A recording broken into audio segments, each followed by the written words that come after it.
been battling camera and microphone equipment for the past 2 hours. Son of a bitch. Hello, and welcome to another episode of Improvised Incoherence, an exercise in spontaneous speaking. In this episode, I'm gonna be reading.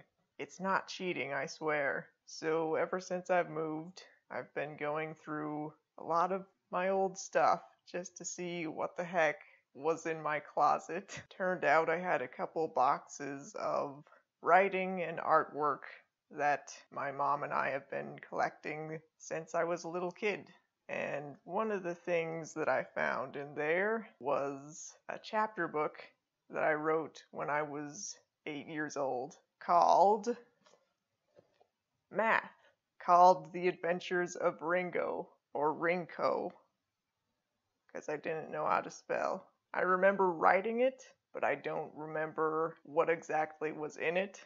I know there was a guy named Dr. Planet and at least one raccoon, and it was basically a ripoff of Dr. Dolittle. I've sort of been glancing through it ever since I found it. I always find something intentionally or unintentionally hilarious about it, so I thought it might be fun if I read a chapter of it. This one I haven't read anything of. Chapter 1, strangely enough. So watch, I'm gonna read this, and it's just gonna be boring and embarrassing.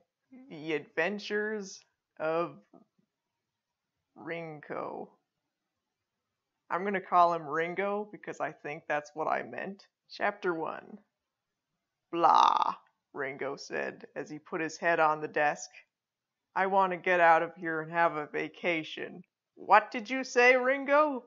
Dr. Planet asked. I want to have a vacation, Ringo yelled. You do? Dr. Planet asked in surprise. Well, why didn't you say so? If you wanted a vacation, you should have simply asked. I thought you wouldn't let me, Ringo said. Everyone needs a break. A break as in car brake. Everyone needs a break, Ringo, Dr. Planet said. I'll pack your bags and you can go for a little vacation tomorrow. Or whenever you want to go. Tomorrow will be fine, Ringo said.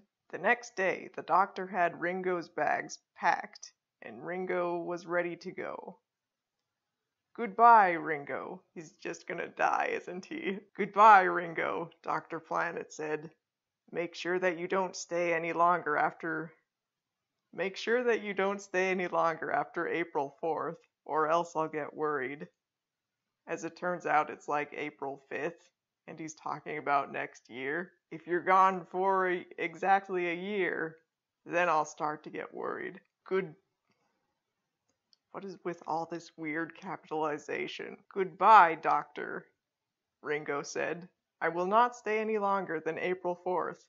I promise. Just don't go into the Forest of Doom, Ringo, Dr. Planet yelled as Ringo ran off. And that's Doom spelled D-E-U-M. Doom. A few days later, Ringo met a giant crow that was 10 times bigger than he was. Hello there, the crow said. I'm looking for someone to go with me to the Forest of Doom. Will you come with me?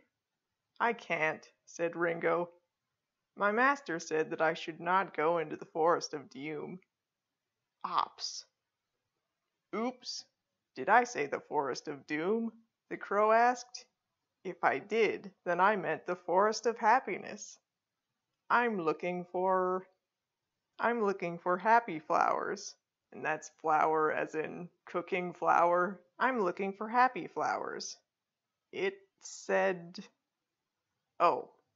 is said that they can cure you from any disease. It is said they can cure you from any disease.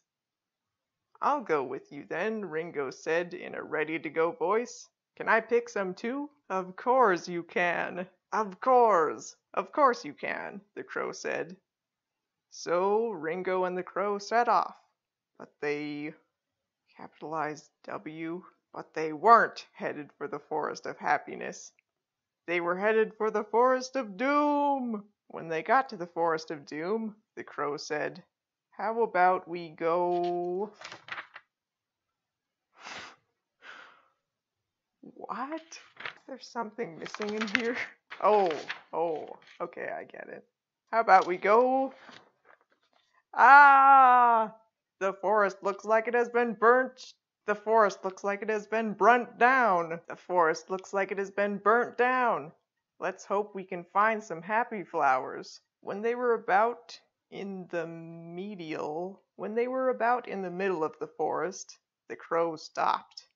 He looked at Ringo in a scary way. "Goodbye, Ringo," the crow said in a scary way. "I will be leaving you here.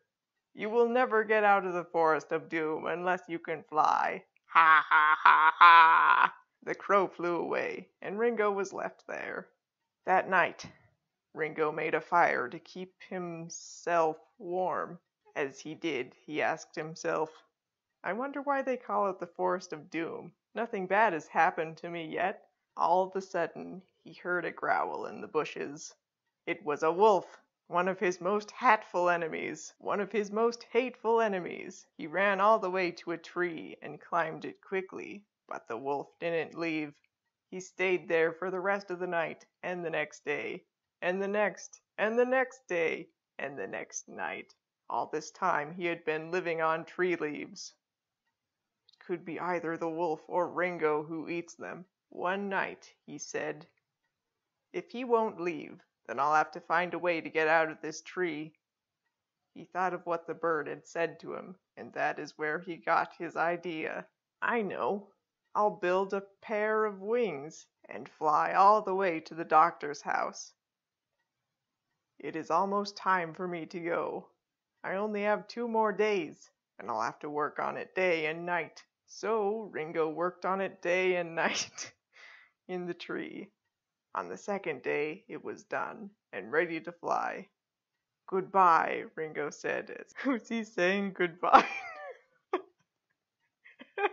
He just says goodbye to nobody. "Goodbye," Ringo said as he got ready to take off. When he got in the air, he flapped his arms and he flew all day and all night, all the way to the doctor's house. He found an open window and flew into it. He didn't want the doctor to wake up from his sleep. It was 5 in the morning, so Ringo slept the rest of the night. When it was morning, Ringo told the doctor all about his adventures, and they lived happily ever after. The end, and thank you for listening. Ding Ding Shanty House. And the raccoon didn't die at the end, even though he said goodbye to literally everything. So, that was Chapter 1 of The Adventures of Ringo. If you would like to hear more of this ridiculousness for some reason, let me know. Otherwise, let me know what else you would like me to talk about. I know for sure I'm going to be sharing a few more things that I found in my box of writing and artwork stuff next episode. But until then, goodbye.